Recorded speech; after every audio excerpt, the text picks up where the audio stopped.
나눠드린 유인물 보시며 말씀 나눕니다. 제목 한번 따라합시다. 화평함과 거룩함을 따르라. 화평함과 거룩함을 따르라. 자, 오늘 이 제목처럼 화평함과 거룩함을 따라야 되는데, 화평함은 사람들과의 관계에서 필요한 겁니다. 우리는 이 사람들 사이에서 화평케 하는 자가 되어야 되죠.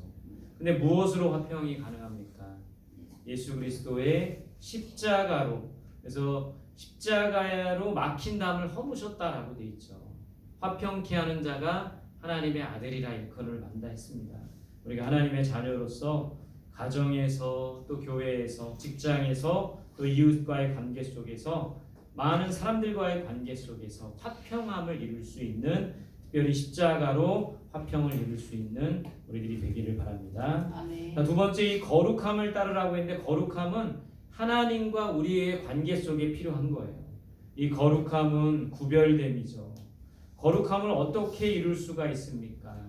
거룩하신 하나님의 영이 우리 안에 거하실 때 우리는 거룩할 수가 있다라는 거예요. 우리 자체는 거룩한 자가 아닙니다.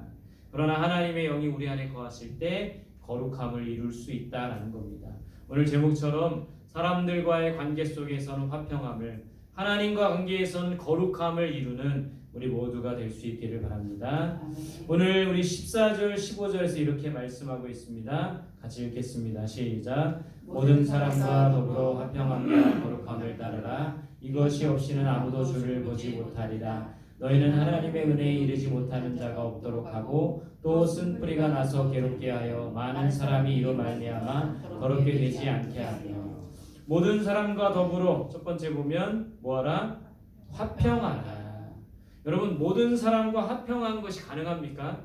어려운 일입니다. 나를 좋아하고 나를 위해주는 사람과는 화평할 수 있어요. 그러나 원수와 화평하기는 어려운 겁니다. 그러나 원수와 화평하기는 어렵지만 원수와도 화평해야 돼요. 그 이유는 뭡니까? 하나님의 명령이기 때문에 그래요. 원수와 화평할 수 있는 것은 내 힘으로 되지 않습니다. 원수를 사랑하는 것은 내 힘으로 되지 않죠. 오직 예수 그리스도의 사랑으로 우리가 충만할 때 원수 사랑도 할 수 있게 된다는 것이죠. 모든 사람과 더불어 화평하라. 하나님이 이렇게 명하셨기 때문에 우리와 좋은 관계 속에 있는 사람들과 화평을 이룰 것이 아니라 우리와 원수된 자도, 우리를 힘들게 하는 자도, 우리를 박해하는 자도, 핍박하는 자도 화평케 하는 우리 모두가 될 수 있기를 바랍니다. 아멘. 두 번째, 모든 사람과 더불어 무엇을 따르라? 거룩함을 따르라. 사실 거룩함은 하나님과의 관계에서 필요한 것이라고 했어요. 거룩하다의 뜻은 카도시, 구별되다, 분리되다. 세상으로부터 우리는 구별돼야 되고 죄로부터 우리는 분리돼야 합니다. 근데 오늘 모든 사람과 더불어 거룩함을 따르라고 했어요. 거룩한 무리들과 함께 해야 돼요. 거룩한 공동체와 함께 거룩함을 이루어야 합니다. 나 혼자 거룩함을 이루는 것이 아니라 우리가 이 거룩한 공동체 안에서, 구별된 이 교회 안에서, 공동체 안에서 함께 합력하여 거룩함을 이루어야 된다는 거예요. 오늘 말씀처럼 함께 거룩함을 이루어 나가는 우리들이 될 수 있기를 바랍니다. 세 번째, 오늘 말씀에서는 하나님의 뭐에서 떨어지지 않게 하라? 은혜에서 떨어지지 않게 하라. 모든 사람과 화평하고 하나님과 관계 속에서 거룩함을 따라야 하는 이유가 뭐예요? 그것은 하나님의 은혜에서 떨어지지 않기 위함이라는 거예요. 우리는 하나님의 은혜 아래 거해야 합니다. 하나님의 은혜에서 멀어지면 안 되는 거예요. 하나님의 은혜에서 멀어지면 우리의 삶이 무너지는 거예요. 가정이 무너지고 교회가 무너집니다.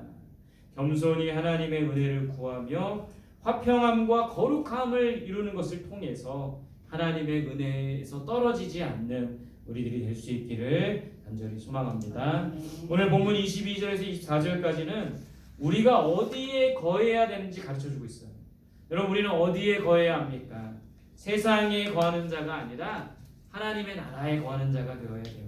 오늘 22절, 24절, 22절에서 24절까지 같이 봅시다. 시작. 그러나 너희가 이른 곳은 시온산과 살아계신 하나님의 도성인 하늘의 예루살렘과 천만 천사와 하늘에 기록된 장자들의 모임과 교회와 미래 심판자이신 하나님과 및 온전하게 된 의인의 영들과 새 언약의 중보자이신 예수와 및 아벨의 표보다 더 나은 것을 말하는 뿌린 피니라. 우리는 어디에 거해야 합니까? 첫 번째 보시면 시온산과 살아계신 하나님의 도성 어디에? 예루살렘에 거해야 된다고 했어요. 시온산은 하나님께서 거하시는 산이죠. 하나님의 도성 예루살렘은요, 하나님께서 다스리시는 거룩한 도시입니다. 여러분 요한계시록에 보면 이 큰 하나님의 거룩한 성 예루살렘과 반대되는 게 뭐예요? 큰 성 바벨론 아닙니까? 큰 성 바벨론은 세상인 거예요. 세상이 추구하는 것은 커지는 거예요. 그러나 하나님의 도성 예루살렘의 본질은 거룩해지는 것이죠. 우리가 거할 곳은 하나님께서 거하시며 하나님께서 다스리시는 하나님의 나라이어야 된다라는 거예요. 큰 성 바벨론에 거하면 안 되는 겁니다.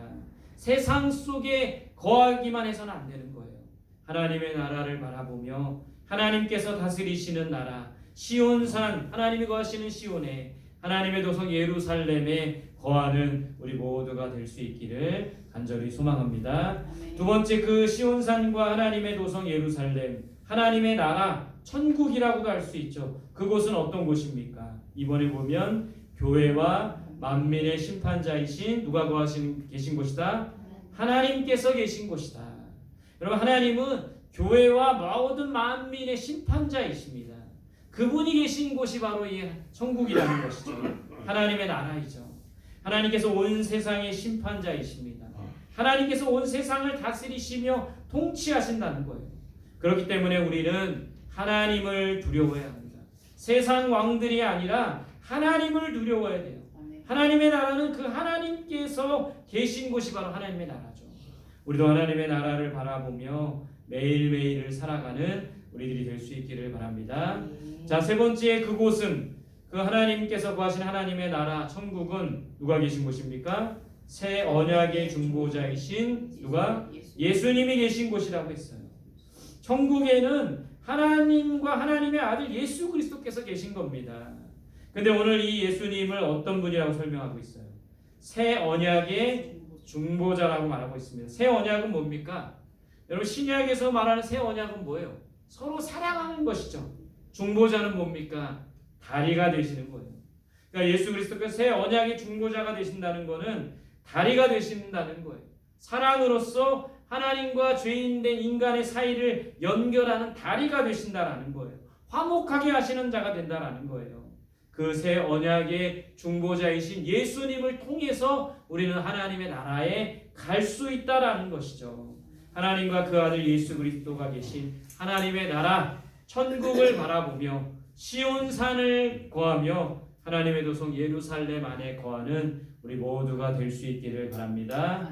오늘 말씀 마지막에 우리는 어떻게 해야 되는지 가르쳐주고 있습니다. 25절과 28절입니다. 시작. 너희는 삼가 말씀하신 일을 거역하지 말라. 땅에서 경고하신 일을 거역한 그들이 피하지 못하였거든. 하물며 하늘로부터 경고하신 일을 배반하는 우리일까 보냐. 그러므로 우리가 흔들리지 않는 나라를 받았은즉 은혜를 받자. 이로 말미암아 경건함과 두려움으로 하나님을 기쁘시게 섬길지. 오늘 말씀의 결론부에서는 이렇게 말하고 있습니다. 우리에게 이렇게 하라고 권면하고 있어요. 첫 번째는 말씀하신 일을 뭐하지 말라? 거역하지 말라. 말씀하신 이는 누구십니까? 하나님 아니십니까? 우리는 하나님과 하나님의 말씀에 거역하면 안 되는 거예요. 하나님께서 우리에게 말씀하실 때 즉각 순종해야 됩니다. 어떤 말씀이든지 내가 원하는 말씀, 내가 좋은 말씀, 내가 싫어하는 말씀이라 할지라도 거역하지 말고 그 말씀에 순종하는 우리들이 되어야 합니다. 그것을 가르쳐주고 있어요. 우리에게 주시는 어떤 말씀이든지, 여러분 요즘에 여러분들에게 주시는 하나님의 말씀이 뭡니까? 그 말씀이 어떤 것이든지 간에 말씀하신 하나님과 그 말씀을 거역하지 않는 우리들이 될 수 있기를 바랍니다. 두 번째는 뭐를 받자고 합니까? 은혜를 받자. 표준 세번역과 공동번역에서 이렇게 돼 있어요. 감사를 드립시다. 그 이유는 뭐냐 하면 우리가 흔들리지 않는 나라를 받았은즉, 흔들리지 않는 나라는 뭐죠? 하나님의 나라이죠. 그걸 받았기 때문에 은혜를 받아들이고 하나님께 감사를 드리자라고 말하고 있어요. 우리는 감사하고 감사해야 합니다. 물론 우리가 이 세상 속에 흔들리는 이 세상 속에서 살아가고 있지만 결국에는 우리가 거할 곳은 흔들리지 않는 하나님의 나라이고 우리가 바라볼 곳은 하나님의 나라라는 거예요. 우리에게 그 하나님의 흔들리지 않는 하나님의 나라를 주셨기 때문에 우리는 감사하고 감사해야 합니다. 하나님께서는 감사하는 자에게 더 큰 은혜를 주신다라는 거예요. 우리에게 주신 것에 감사하는 우리들이 될 수 있기를 바랍니다. 마지막 세 번째는 경건과 두려움으로 누구를 섬기자? 하나님을 섬기자 권면하고 있어요. 경건한 마음으로 두려워하는 마음으로 하나님을 섬겨야 합니다. 여러분 눈에 보이지 않는 하나님, 그 하나님을 섬기는 방법은 뭡니까? 첫 번째로 그 아들 예수 그리스도를 섬기는 거예요. 두 번째는 가난하고 약한 자를 섬기는 겁니다. 왜냐하면 성경에 예수님께서 말씀하시기를 가난한 자, 약한 자를 섬기는 것이 너희 중에 가장 작은 자를 섬기는 것이 나를 섬기는 것이라고 말씀하셨기 때문에 눈에 보이지 않는 하나님을 섬기는 것은 그 아들 예수 그리스도를 섬기는 것이고 가난하고 연약한 자를 섬기는 거예요. 우리 주변에 가난하고 연약한 자가 작은 자가 누구인 것을 보고 알고 깨닫고 그를 섬길 수 있는 우리들이 될 수 있기를 바랍니다. 세 번째 눈에 보이시지 않는 하나님을 섬기는 건 뭐예요?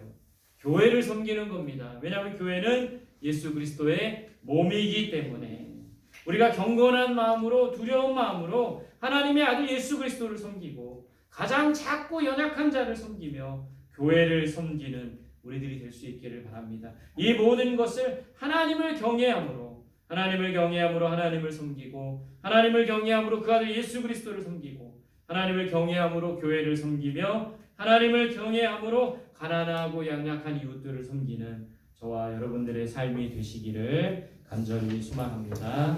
함께 주신 말씀 붙들고 기도하겠습니다. 첫 번째는 모든 사람들과 더불어